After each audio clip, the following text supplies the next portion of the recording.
sebagai ada diri ada tahta Bapa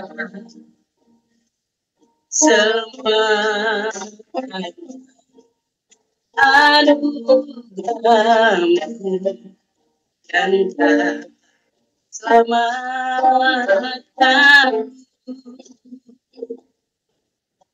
hidup dalam segala kelimpahan layak untuk layani Tuhan semua anugerahmu tercurah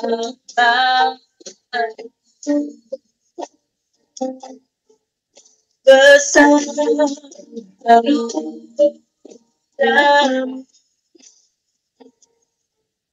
melimpah kasih semakin hari semakin bertambah besar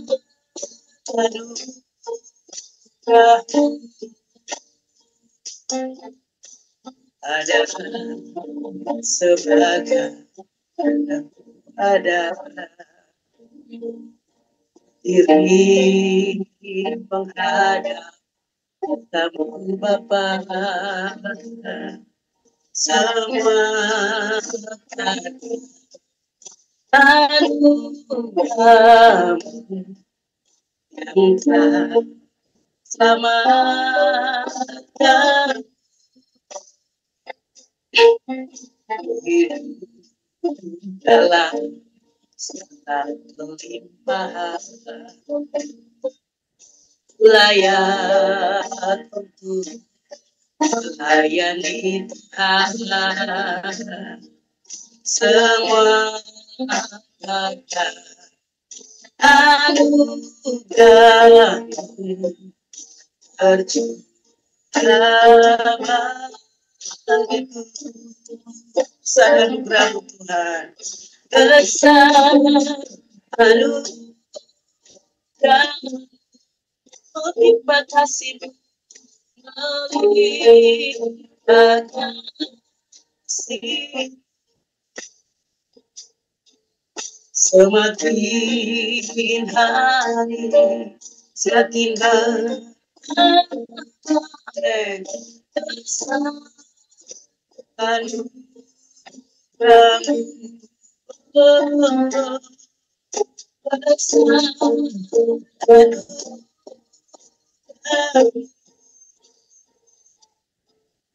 berlipat kasih semakin hari semakin besar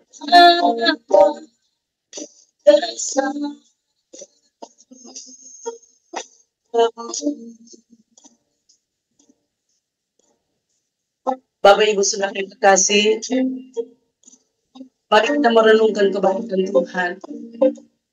Kalau kita bisa bangun pagi hari ini dengan tubuh yang sehat, kita bisa menghirup udara yang segar, oksigen yang gratis diberikan buat kita. Ini semua oleh karena anugerah Tuhan, bukan oleh kuat dan gagah kita. Seringkali kita kurang bersyukur. Mari kita lihat di luar sana ada banyak orang yang sedang sekarat di rumah sakit yang sedang belas kasihan Tuhan. Ditambahkan umur. Kalau kita bisa ada pagi hari ini, semua anugerah Tuhan. Saya percaya kalau Tuhan masih bangunkan pagi hari ini, Tuhan masih punya rencana besar dalam setiap pribadi kita. Jangan pernah disia-siakan setiap kesempatan yang Tuhan beri bagi kita. Haleluya. Haleluya. Dikali kita bersyukur dengan kesehatan yang diberi. Pagi hari ini saya mengajak kita untuk menaikkan segala pujian hormat syukur kita kepada Dia yang layak terima.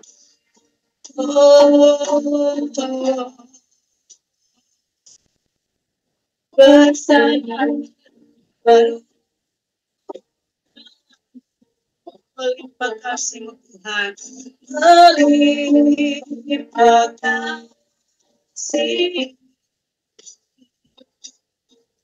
semakin hari semakin bertambah bersama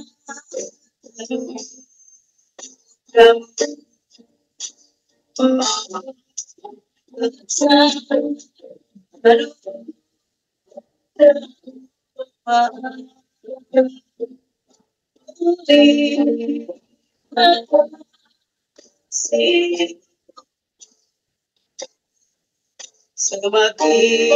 hari semakin bertambah bersama sekali lagi dengan hati yang mengasihi Tuhan bersama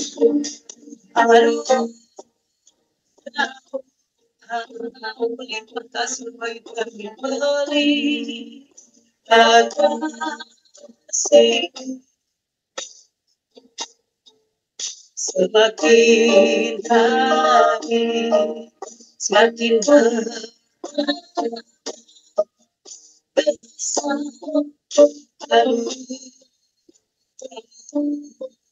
semakin hari semakin hari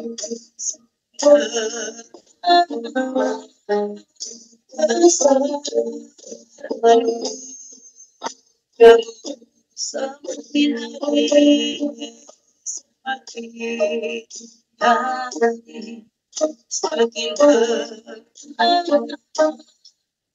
bersama semakin hari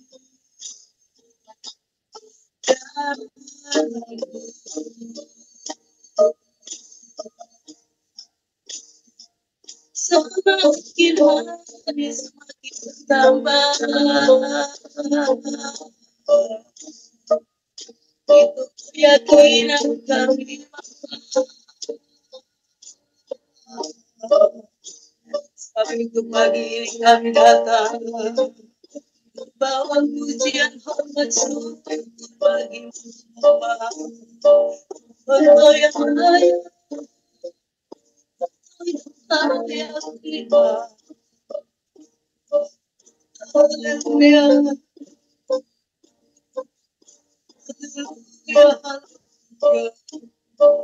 kami bersyukur sangat baik kami menghadap pagi hari ini bukan semata-mata ingin Prabu berbicara jiwa besar anugerah-Mu bagi kami semoga sekarang dan banyak kasih berikan kepada kami kami bersyukur terima kasih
Lagi kami berikan segala pujian Tuhan, nama yang ajaib, nama yang kudus, nama yang dahsyat, terus berada bersama kami, terus hadir dalam setiap kita.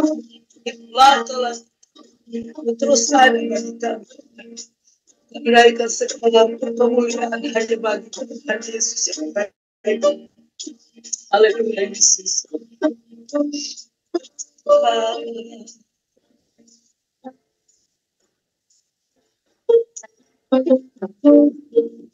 Berikan hatiku dan jiwaku semua dirimu di dalam hidupku setiap waktu nyata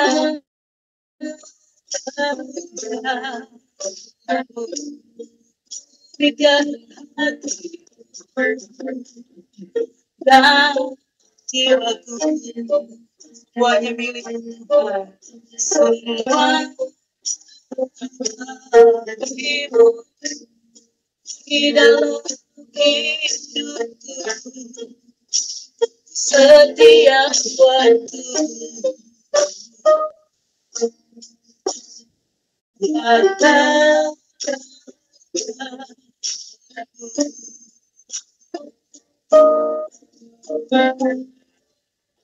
inilah rinduku Tuhan, inilah rinduku pada Tuhan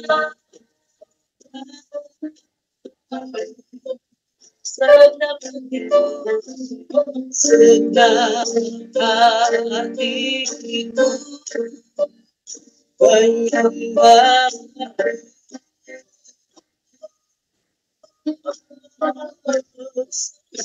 jiwaku seluruh Tuhan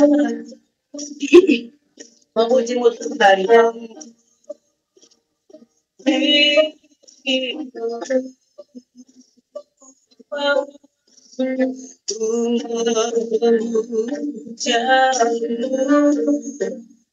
ya Allah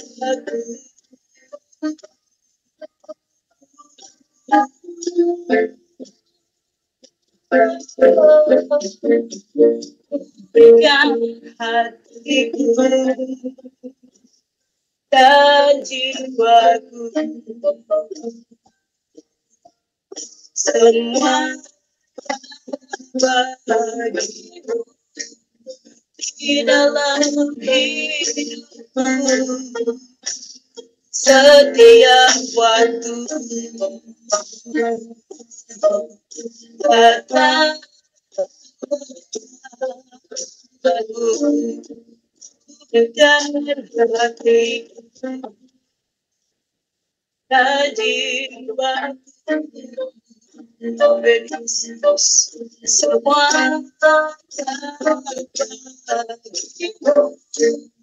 di dalam hidupku setiap waktu nyatakan janji Tuhan nyatakan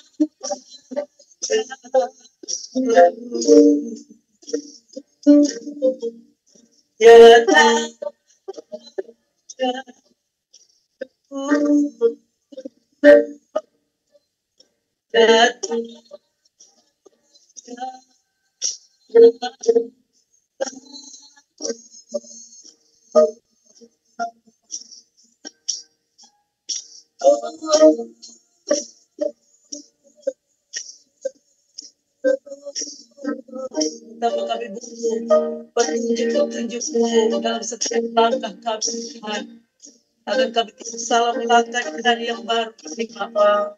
Mari Roh Kudus pimpin langkah-langkah kami. Kami selalu ada dalam hati dan tuntunan di dalam rencana Tuhan, di dalam rencana yang dahsyat dalam nama Yesus. Kami tolak segala pekerjaan itu, batalkan dalam nama Yesus. Terima kasih Tuhan. Terlebih pagi hari ini Bapak, kami ada di ibadah Zoom PMD ini. Mari ambil alih dalam nama Yesus, supaya ibadah kami ini ibadah yang menyenangkan hatimu, ibadah yang menghadirkan kuasamu ya Bapak, sehingga ibadah kami ini benar-benar boleh menyenangkan hatimu, dan kami semua boleh diberkati. Kami buka ibadah Zoom kami pagi hari ini di dalam nama Bapa, Anak, laki-laki, dan Roh Kudus, di dalam nama Tuhan Yesus Kristus. Haleluya. Amin. Ajarku mengerti segala rencana.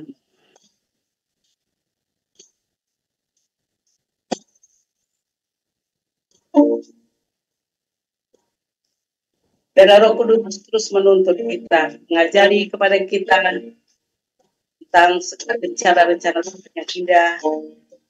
Kita tidak masuk dalam segala rencana iblis, rancangan-rancangan jahat si iblis.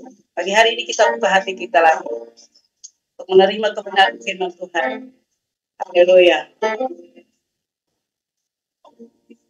Ajarku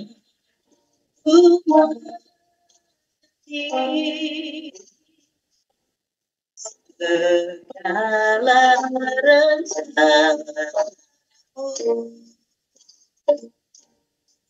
ajarku berharap hanya padamu.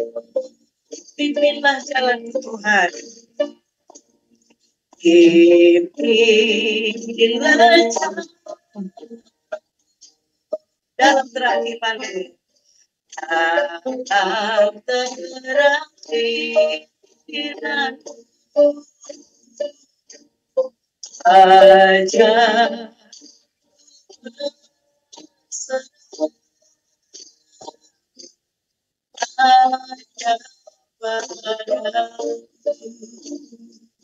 ya Bapa yang ajaib.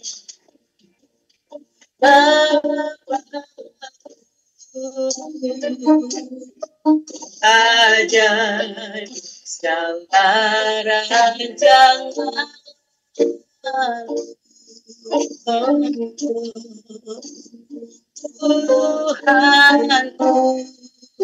Tuhanku, derah perbuatan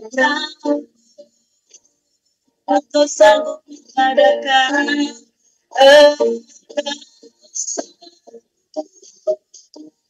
mengadakan segala yang Tuhan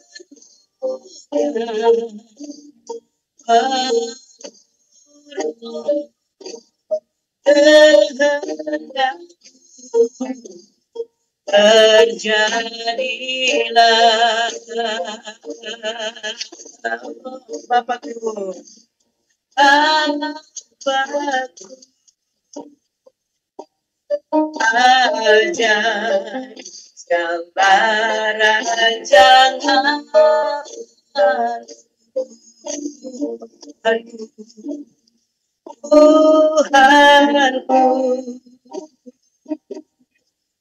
derah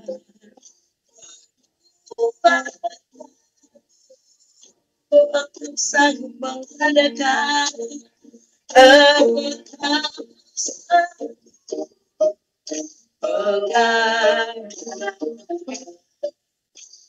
segala yang terjadilah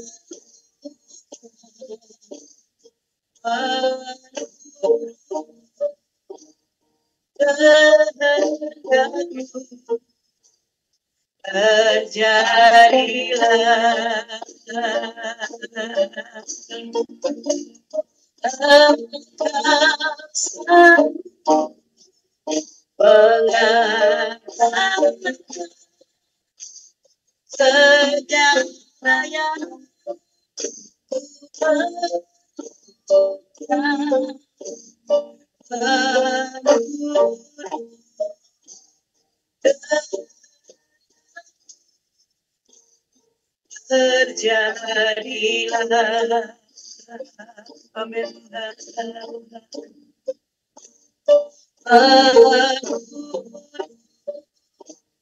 terjadilah.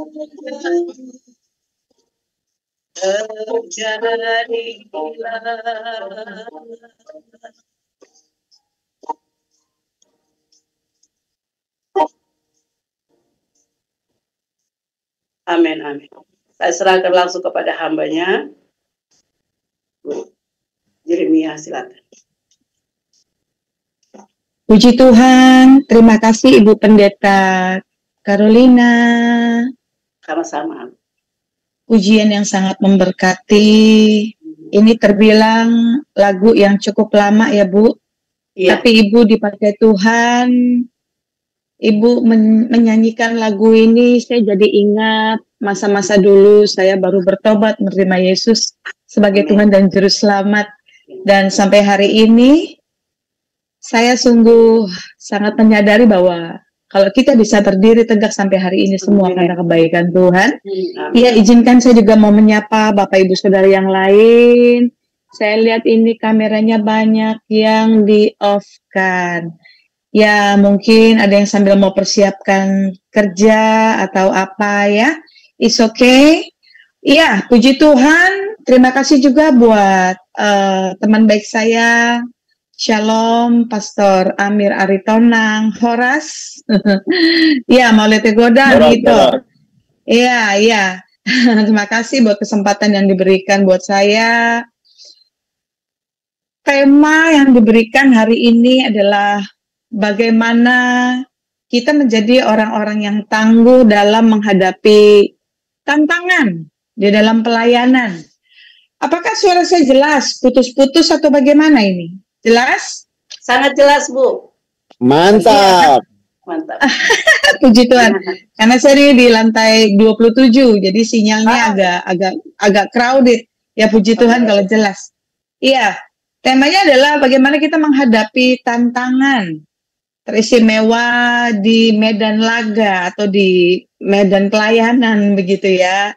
Dan kita sadar bahwa Bapak Ibu Saudara dan saya ini sudah tiba di penghujung zaman, saatnya kita menantikan masa-masa rapture, saatnya kita menantikan Tuhan Yesus mau datang kali yang kedua. Tapi sebelumnya itu kan akan ada masa pengangkatan dulu, ada masa aniaya besar dan lain-lain, Saudara.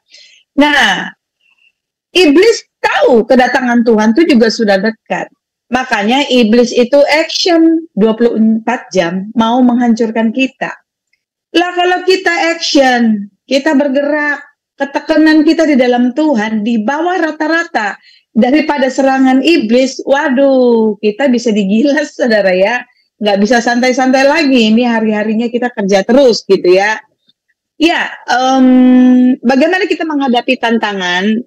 Saya ajak kita sharing ya, nanti kan sebentar ini kan akan ada bincang-bincang juga 1 jam menurut Pastor Amir ya.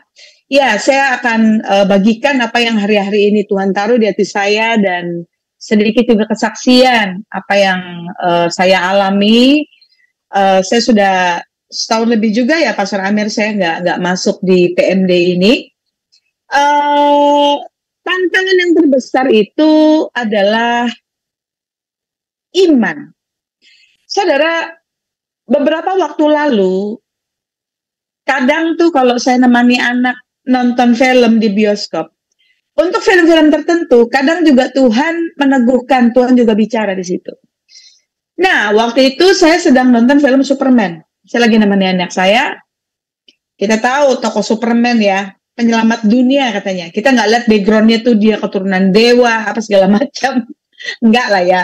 Tapi di sini kita semua adalah keturunan ilahi, kan begitu. Ya, Saudara, kita tahu misi Superman itu menyelamatkan dunia. Tapi ada satu titik kelemahan ketika Superman itu dia ditangkap, dia dipenjara, dan ada satu unsur alam semesta, yaitu Krypton. Pokoknya dinamakan Krypton. Nah, Krypton ini membuat Superman jadi lemah sehingga dia dipenjara. Nah, ketika si Superman ini dipenjara, musuh di luar sana menyerang, menghabisi nyawa-nyawa manusia, itu semakin membabi buta, Saudara. Gedung-gedung runtuh dan lain-lain. Dan tiba-tiba Tiba-tiba Roh Kudus tuh mulai ingatkan saya. Kamu lihat, itu sosok superhero. Ya itulah, kita ini adalah raja-rajanya Tuhan yang Tuhan lantik di Sion. Para penginjil, para pemenang jiwa. Nah, kamu lihat, ketika si Superman lemah di penjara, lihat, nyawa tuh banyak yang berjatuhan, gedung-gedung pada hancur. Dan Tuhan mengingatkan saya, ketika kita mengalami kelemahan, ya otomatis yang iblis serang tuh dari pikiran. Gunanya apa? Iman kita yang dilemahkan. Karena iman di dalam kehidupan kita itu seperti jantung, saudara. Dalam kitab Roma pasal 1 ayat 16-17. Injil itu adalah kekuatan Allah. Bukan hanya untuk orang Yahudi, tapi juga untuk orang Yunani. Dan tidak bisa tidak, sudah destiny ilahi saudara dan saya memang hidup oleh iman. Saya hidup oleh jantung. Kalau saya nggak ada jantung, saya mati, saudara. Makanya orang Kristen kalau imannya lemah, kita juga mengalami kematian secara rohani. Kita jadi malas berdoa, malas memuji menyembah, boro-boro pelayanan, boro-boro penginjilan. Semuanya serba malas. Kita seperti nggak ada semangat hidup. Karena kepercayaan kita sama Tuhan itu sudah mulai luntur, sudah mulai hilang. Di masa-masa penantian, ketika Tuhan janjikan sesuatu pada kita, masa-masa penantian itu seringkali membuat anak Tuhan lemah, akhirnya jatuh, akhirnya dia buang semua janji Allah. Padahal Tuhan ingatkan, jangan pernah melepaskan kepercayaan yang sudah Tuhan dirikan. Iman itu dalam hati saudara dan saya. Karena besar upah yang menanti. Dalam kitab Mazmur pasal yang ke-37, saudara. Jangan pernah kita lepaskan itu. Nah, Tuhan ingatkan lewat film Superman, saya tersentak, saudara. Kamu lihat, dia hebat. Apa yang membuat Superman itu lemah? Memang kalau di film itu ada satu unsur alam semesta yang namanya Krypton. Bikin Superman jadi lemah. Akhirnya dia tidak berdaya, akhirnya dia tidak berfungsi.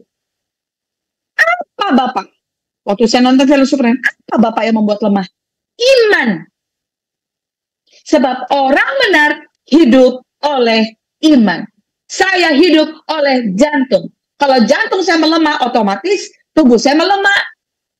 Saya nggak berdaya menjalani kehidupan hari-hari. Ini sangat fatal, sangat bahaya. Dan iblis tahu kekuatan ini. Makanya dia terus rusak iman kita. Padahal Tuhan punya janji yang dahsyat. Dalam 1 Yohanes 5 ayat 4 dan 5.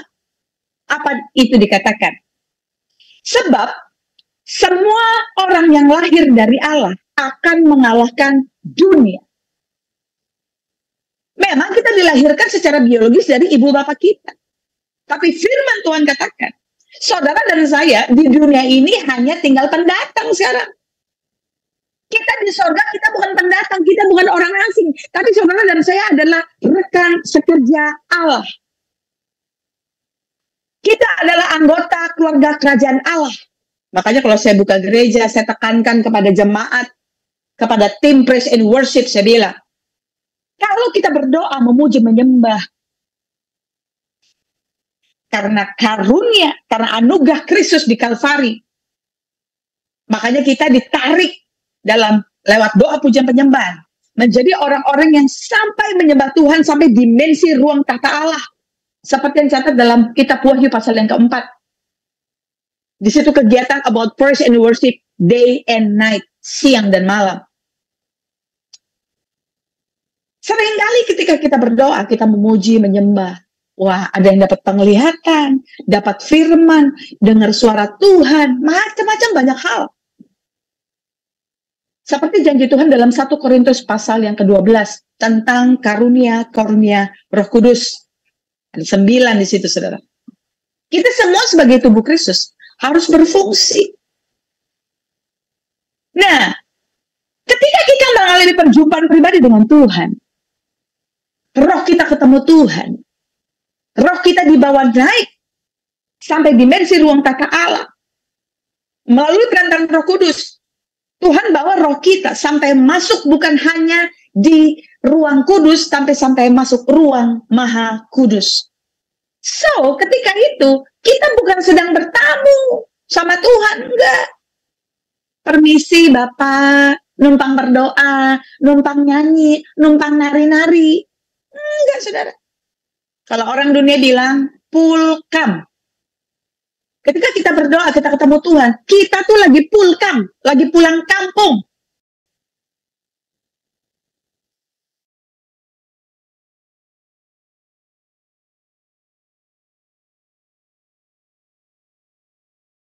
Sepakat, saudara ya? Itu istilah yang mudah.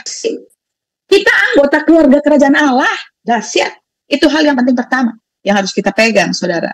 Dan kalau di sini ada Bapak Ibu Gembala, tugas kita adalah bagaimana membawa umat Tuhan tuh benar-benar bukan hanya merasakan merinding-merinding, ih kayaknya Tuhan hadir, tapi biar mereka mengalami sunat hati, agar mereka sungguh-sungguh mengalami perjumpaan Tuhan, mereka mengalami Tuhan.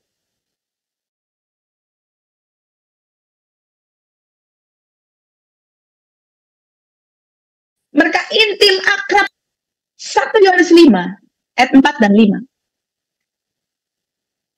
Dikatakan, Tuhan itu mau membawa saudara dan saya bertolak dari iman kepada iman. Apa maksudnya? Sebab orang benar hidup karena iman. Sekali lagi, di sini semua sudah hamba Tuhan, pasti sudah mengerti. Tapi ini yang hari-hari ini Tuhan ingatkan buat kita semua. Roh Kudus membawa kita bertolak dari iman kepada iman yang selanjutnya. Bertolak dari iman. Iman yang pertama adalah iman kita kepada Kristus. Dengan hati percaya, dengan mulut mengaku, kita diselamatkan. Itu iman yang pertama. Bertolak kepada iman yang selanjutnya. Artinya, setelah kita jadi orang percaya kepada Tuhan Yesus, so what next? Kenyataannya, kita hidup oleh iman. Dan dikatakan, sebab semua orang yang lahir dari Allah akan mengalahkan dunia. Tapi kenyataannya, banyak manusia sudah dikalahkan oleh dunia, padahal mereka orang Kristen. Dalam kitab Kejadian, ketika Allah Bapa menciptakan manusia, apa yang Allah perintahkan kepada manusia? Berkuasalah. Berkuasalah atas semua hewan-hewan di udara, hewan-hewan di laut. Berkuasa atas segala tumbuhan. Berkuasa atas semua ciptaan Tuhan. Kita yang berkuasa atas ciptaan Tuhan. Tapi sekarang kondisi sudah terbalik. Karena iman ini melemah, saudara. Sekarang bukan lagi manusia yang berkuasa atas ciptaan Tuhan, tapi ciptaan Tuhan ini, alam semesta ini, hewan-hewan di laut, semua hasil-hasil bumi, sekarang hal-hal yang berbentuk materi inilah yang sudah menguasai manusia. Dari mana kita bisa tahu? Mereka stres, banyak yang meninggalkan Tuhan. Di Amerika, gak sedikit, gak 1-2 orang pendeta datang mau melayani ke sana. Tapi tergiur sama gaji dolar yang tinggi. Akhirnya ditinggalin jemaat, saudara. Gereja yang dia pimpin ditinggali, saudara. Itu sudah kelasnya pendeta. Mau jadi gembala datang ke Amerika. You see that? Iman itu bahaya.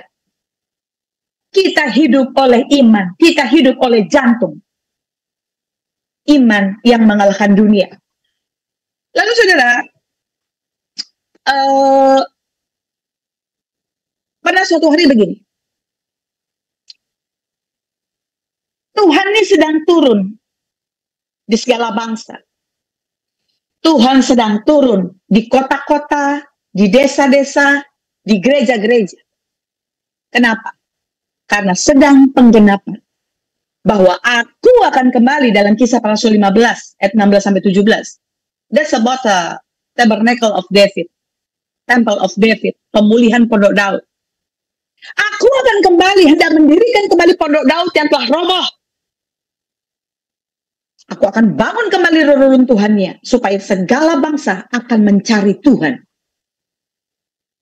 Artinya hari-hari ini pemulihan itu, pengurapan roh dan kuasa Elia, Tuhan sedang kembalikan, memulihkan hati gerejanya kepada Allah pribadi, si empunya gereja yang adalah kepala gereja. Tuhan sedang pulihkan.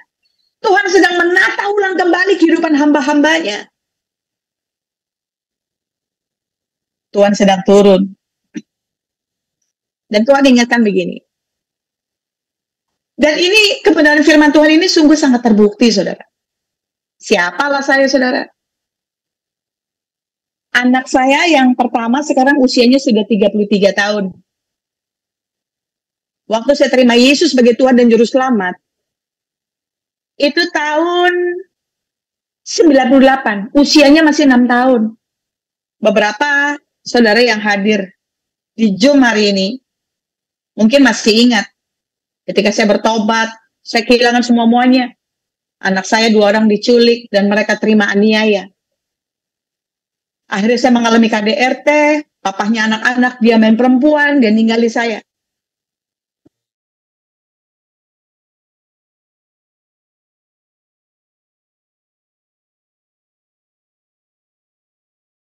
Nah, dari usia anak saya umur 4 tahun sudah menikah, ya memang sudah tua. Saya membesarkan mereka tanpa ayah mereka. Makanya kalau saya ulang tahun, anak-anak bilang, Mama, you are the best mom ever. Mama tuh bukan cuma sekedar mama buat kami. Mama juga seorang papa buat kami. Mama juga gembala kami, mama juga sahabat kami, mama bisa jadi teman buat kami. Saya memainkan peran banyak hal untuk anak. Ya sekarang ada cucu, ada menantu.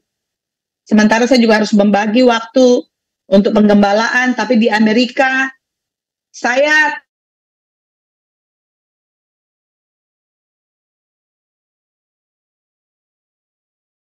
tidak tertarik untuk buka gereja.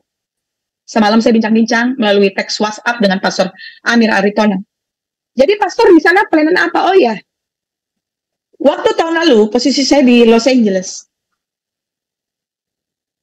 Los Angeles, California, itu ada sekitar 4 gereja yang minta saya jadi gembala di sana. Tapi saya tidak tertarik, kalau memang Tuhan nggak kasih beban, nggak bisa, saudara. Kita harus ikut aba-abanya Tuhan.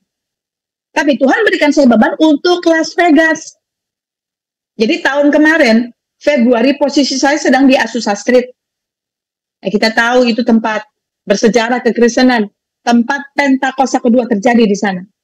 Posisi saya persis di atas batu monumen, tempat mimbarnya Pastor William J. Seymour khotbah. Tuhan pakai hambanya, Pastor William J. Seymour, di Los Angeles. Kegerakan besar-besaran terjadi. Saya berdiri di titik mimbar itu.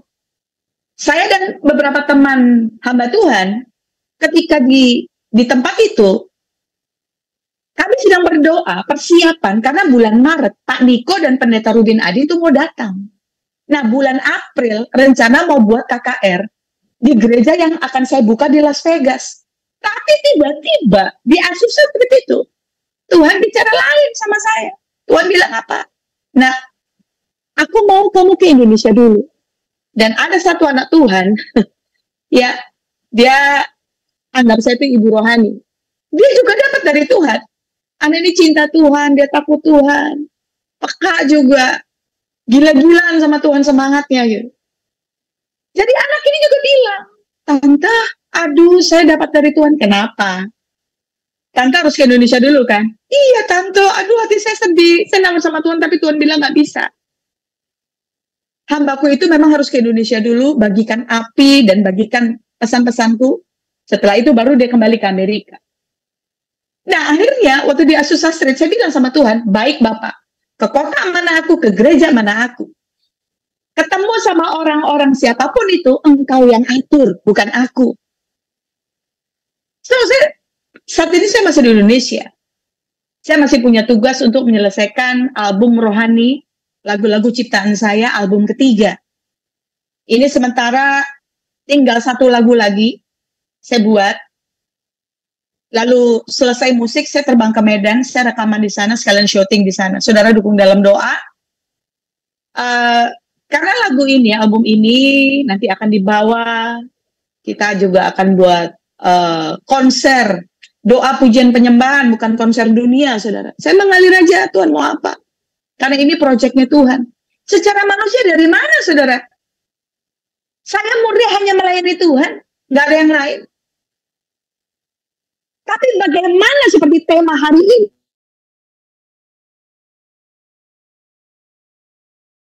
Bagaimana kita menerima kekuatan? Yang pertama, kalau kita bisa eksis, setia melayani Tuhan. Kita tahu lah, orang dunia aja. Kalau ketika ada sepasang kekasih atau suami istri, ketika mereka kehilangan kasih yang mula-mula, mereka bisa selingkuh. Nah, sebaliknya, ketika sebuah pasangan, mereka terus jaga itu kasih yang mula-mula, nggak perlu diingatkan, Beb, besok aku ulang tahun ya, aku minta kado. Nggak perlu. Begitu juga dengan Tuhan. Yang Tuhan mau kita harus jaga kasih yang mula-mula kepada Tuhan. Dengan demikian kita beroleh kekuatan untuk tetap terus bisa eksis setia melayani Tuhan. Dalam kitab Wahyu bilang apa? Ketika Tuhan Yesus turun ke bumi menghakimi dunia, Lucifer dan antek-anteknya ya dilempar ke lubang jurang maut. Yesus turun bersama dengan pasukannya. Dikatakan apa? Mereka adalah mereka yang dipanggil, mereka yang dipilih, dan terakhir mereka yang setia. Ternyata kita nggak cukup. Wah, aku mendengar panggilan Tuhan, nggak cukup. Tapi pastikan mulai hari ini bahwa kita memang benar-benar orang pilihan Tuhan. Itu pun nggak cukup. Tuhan mau kita setia. Karena orang yang turun bersama dengan Kristus, pasukan itu, saudara, yang akan menghakimi dunia ini, saudara. Terakhir itu dikatakan klasifikasinya mereka yang setia. Saya percaya kita nggak mungkin bisa setia kepada sebuah pribadi kalau kita sudah tidak mengasihi pribadi itu lagi. Kita baru bisa setia sama Tuhan kalau kita tetap jaga kasih kita pada Tuhan. Dan kita tidak bisa mengasihi Tuhan kalau kita masih mencintai dunia, nggak bisa. 1 Yohanes 5 ayat 15-17. Kalau masih ada ketiga hal, keinginan mata, keinginan daging, gangguan hidup, semuanya berasal dari dunia. Salah satu aja kita punya. Maka kasih kepada Allah hilang. Sementara dunia sedang menuju pada kebinasaannya. Ngeri, saudara. Jadi yang pertama, iman. Yang kedua, jaga kasih yang mula-mula. Saya percaya semua di sini udah membatuan senior. Kalau jemaat biasanya berhadapan di proses dimurikan lewat sesama jemaat. Kalau pendeta biasanya sesama pendeta, saudara. Saya pun kalau nggak mandang Tuhan, udah mundur dari kapan tahu dari pelayanan. Nggak tahan, kadang tuh sama gosip, isu, fitnah. Saya sadar saya memasuki Amerika, teristimewa Las Vegas. Itu Sodom dan Gomora. Bukan hanya se-United States of America. Tapi di dunia itulah Sodom dan Gomora. Iblis gak suka. Iblis gak tinggal diam. Waduh, ada aja. Justru mereka yang pendeta-pendeta ini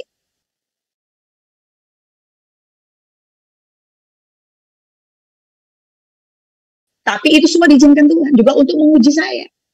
Wah, ngeri, saudara, ngeri. Tapi bagian kita tetap mengampuni dan mengasihi. Dan lewat film Superman, beberapa minggu itulah Tuhan ingatkan. Kamu lihat. Aduh, saudara. Di bioskop itulah saya nangis di lewat Tuhan. Jadi hari ini, apapun cerita, kita harus bangkit. Mungkin kita merasa, aku baik-baik aja kok, imanku kuat. Minta Roh Kudus yang mengintrospeksi, buka hati kita. Kita nggak tahu. Roh Kudus itu Maha tahu. Jangan kita merasa baik-baik aja, saudara.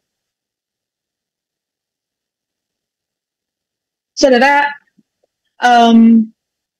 waktu saya tinggal 7 menit lagi. Saya sambung yang tadi kesaksian. Apa yang Tuhan bilang? Aku sedang turun di tengah-tengah segala bangsa. Aku sedang melawat kota-kota. Aku sedang melawat desa-desa. Aku sedang melawat gerejaku. Tuhan sedang menata ulang kembali kehidupan gerejanya. Tuhan mau ngapain? Yang pertama, mendirikan kembali pondok Daud yang telah roboh. Kita tahu, Daud menerima predikat dari Tuhan. Aku melihat Daud bin Isai, seorang yang berkenan. Ada hamba yang jahat, ada hamba yang baik, ada hamba yang berkenan.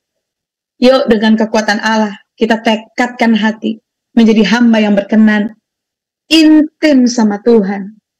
Meskipun Daud pernah jatuh dalam dosa, seringkali dalam kehidupan kita pernah salah melangkah, kita jatuh dalam dosa. Cepat datang sama Tuhan. Cepat datang sama Tuhan. Tapi Tuhan mendapati Daud bin Isai seorang yang berkenan. Itu yang Tuhan mau. Terus intim melekat sama Tuhan. Nah, yang pertama, Tuhan mau mengembalikan kehidupan, keintiman umatnya kepada Tuhan. Saya seringkali, kalau saya mau KKR atau saya khotbah di hari Minggu, saya sempatkan sebelum saya berangkat ke gereja itu, saya saat teduh.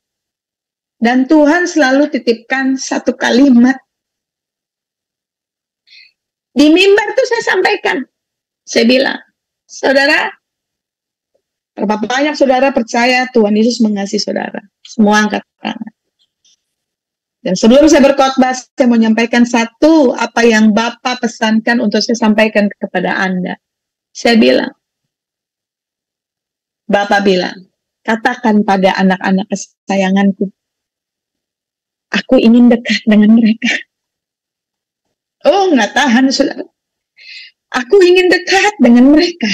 Oh, Jesus. Itulah message yang saya bawa. Saudara doakan, dukung dalam doa. Di Las Vegas nanti, ini ketika album rekaman saya selesai, udah saya nggak lama-lama, saya langsung berangkat. Semua satu keluarga berangkat, anak cucu menantu. Bapak dan Tuhan taruh itu bukan mendirikan gereja, bukan. Tapi satu tempat. Ini bukan kuatan hebat saya, saudara, bukan. Pokoknya, intinya, di mana di tempat itu, Tuhan bisa ketemu sama umatnya. Dan umatnya bisa ketemu sama Tuhan. Itu menjadi satu wadah, satu kemah Daud yang dipulihkan. Lalu yang terakhir, saudara, Tuhan sedang turun di tengah segala bangsa, di kota-kota dan di desa-desa. Apa yang Tuhan bilang? Tuhan, aku hendak mendirikan kotaku, the city of God. Sama seperti begini.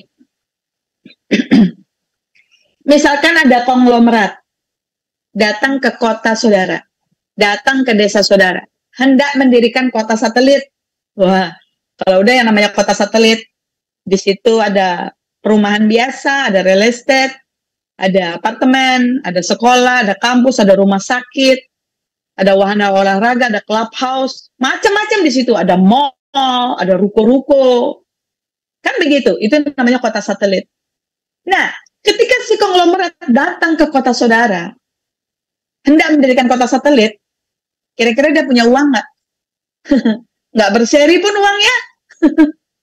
Nggak kehitung uangnya, saudara. Konglomerat ini banyak, saudara, uangnya. Nah, apa yang dia lakukan ketika dia hendak mendirikan kota satelit di kota kita? Oh, dia tinggal buka lowongan pekerjaan. Siapa yang akan pegang apartemen, siapa yang pegang rumah sakit, pegang sekolahan, pegang kampus. Kan begitu. Wah, singkat cerita, diterimalah bekerja. Anggaplah satu orang, insinyur, dia pegang apartemen. Nah, kira-kira Konglomerat ini dia bertanggung jawab nggak menyerahkan sejumlah dana supaya ada kira-kira berapa tower apartemen berdiri di kota Anda? Udah kepikir kan? Bener nggak? Nanti ada sejumlah dana juga dipercayakan, misalkan sama si A atau si B atau si C, sejumlah dana. Ini dana sekian, ya meskipun nggak langsung semua. Ini untuk rumah sakit, ini untuk kampus, kan begitu, saudara. Nah, apa yang terjadi? Ketika para pegawai, para pekerja si konglomerat ini yang pegang apartemen, rumah sakit, kampus, mereka nggak sabar tunggu kucuran dana dari si konglomerat.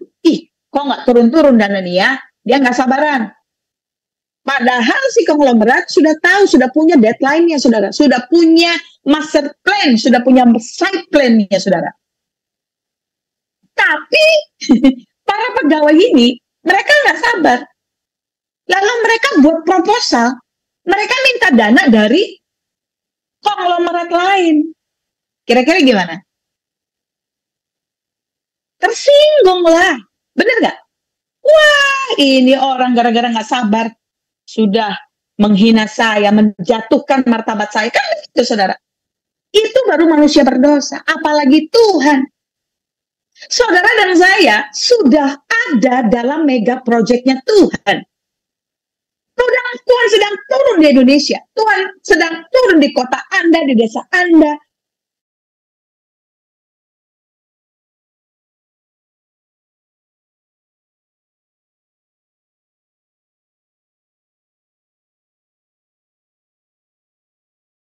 Ini yang luar biasa di hadapan Tuhan dan di hadapan manusia. Dan sudah pasti ada satu takaran berkat finansial yang Tuhan sudah tetapkan bagi saudara.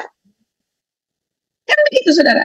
Nah, apa yang terjadi ketika saudara dan saya nggak sabar tunggu janji Tuhan, iman kita melemah, lalu kita sibuk minta sumbangan ke sana sini. Jangan bikin malu Tuhan. Biarkan Tuhan bekerja. Tuhan tahu. Tuhan tidak pernah kehilangan jejak langkah kehidupan saudara dan saya.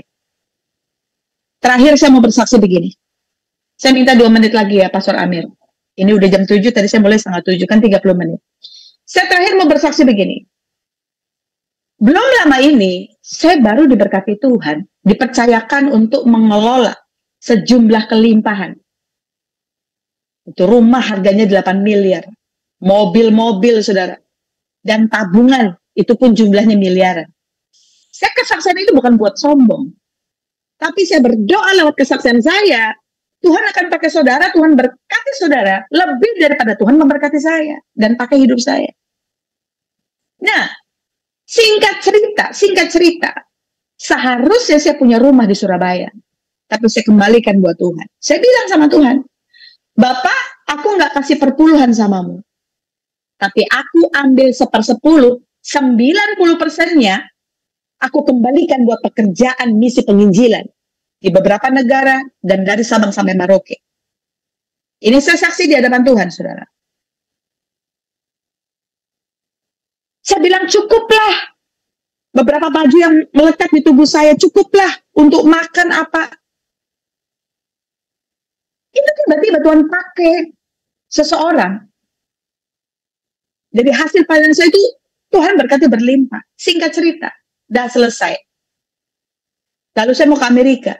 Saya gini, Bapak, paling nggak nih mobil terakhir, boleh nggak aku jual untuk kebutuhan di Amerika? Tapi Tuhan bilang, jangan. Itu dijual untuk saya menabur di Kepulauan Maluku itu, saudara. Udah. Di Amerika bagaimana, Bapak? Oh, itu nanti beda lagi berkatku. Tuhan bilang begitu. Mobil apa Tuhan suruh jual begini-begini perabot meskipun dengan harga yang sangat minim. Udahlah, saudara, selesai itu, saudara. Tiba-tiba satu hari Tuhan bilang gini, nah, kamu tahu nggak? Sebenarnya berkat yang kemarin kamu pikir sudah berlimpah itu belumlah kelimpahan seperti yang aku janjikan sama kamu. Oh ya? Ya. Kamu tahu, itu hanya merupakan lembar soal ujian buat kamu. Loh, kok Bapak baru bilang sekarang? Kadang kita begitu ya. Padahal kita udah tahu Tuhan maksudnya apa. Tapi penasaran, kok Bapak baru bilang sekarang? Nah, Tuhan balikin lagi. Lah, waktu kamu sekolah dulu, ketika kamu mengerjakan lembar ujian, waktu itu guru kamu kasih tahu kamu atau dia cuma diam? Ya cuma diam, aku yang ngerjakan. Begitu juga dengan aku. Aku cuma diam waktu kamu mengerjakan itu semua. Tapi aku nilai kamu lulus karena kamu lakukan itu dengan takut akan aku, dengan taat, dengan hati yang mencintai aku. Itu Tuhan bilang. Singkat cerita, saudara, singkat cerita.